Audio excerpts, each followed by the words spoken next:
আপনারা যদি এককভাবে না পান, তৃণমূলও না পায়, মহানপুরও না পায়, তাহলে আপনি যদি দেখা যাচ্ছে যে সিট সংখ্যার ভিত্তিতে তৃণমূল এবং বিজেপি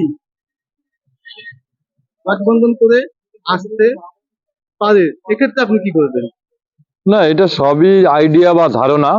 রাজনীতিতে ধারণা চলে না বললেই চলে। কেন বলছি, যে আমরা ৩ ছিলাম 2016-তে, ৩ থেকে আমরা 77 হয়েছি 5 বছরের মধ্যে। অর্থাৎ আমাদের এবার লাগবে 148টা সিট।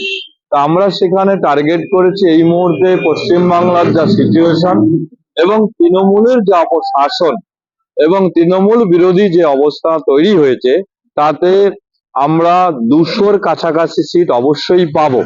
অতএব সেই ক্ষেত্রে আমাদের না হুমায়ুন কবির লাগবে, না আমাদের তৃণমূল লাগবে।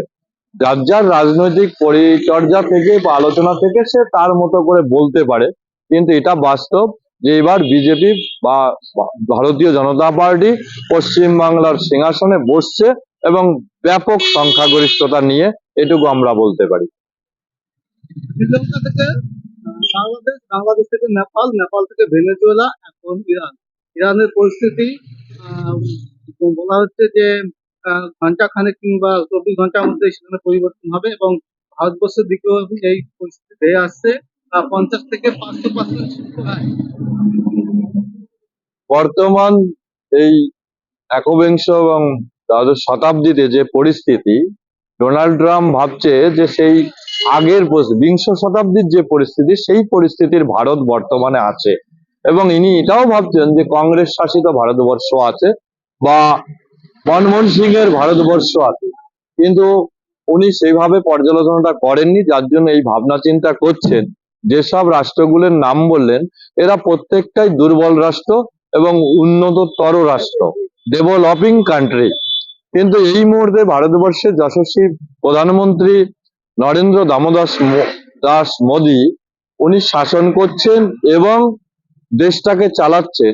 এই মুহূর্তে বিশ্বের সবচাইতে উন্নততর দেশ বা ডেভেলপিং কান্ট্রি হচ্ছে ইন্ডিয়া। কারণ আপনারা কিছুদিন আগেই দেখতে পেয়েছেন যে জাপানকে ছাপিয়েও আমরা পৃথিবীতে 3য় স্থানে 4র্থ স্থানের জায়গায় চলে এসেছি। অর্থাৎ আমাদের যে ইকোনমি এবং আমাদের বর্তমান যে সামরিক ব্যবস্থা এবং মোদিজির মতো একটা নেতৃত্ব, স্ট্রং নেতৃত্ব, যেখানে গোটা বিশ্বের সার্বে অনুপাতে ডোনাল্ড ট্রাম্পকেও পিছিয়ে ফেলে মোদিজি 1 নম্বরে পৌঁছে গেছেন এবং দেশটাকেও সেই জায়গায় নিয়ে গেছেন। এবং কবির ভাষায় যদি বলতে হয়, ভারত আবার জগৎ সবাই শ্রেষ্ঠ আসন লবে। তা ভারত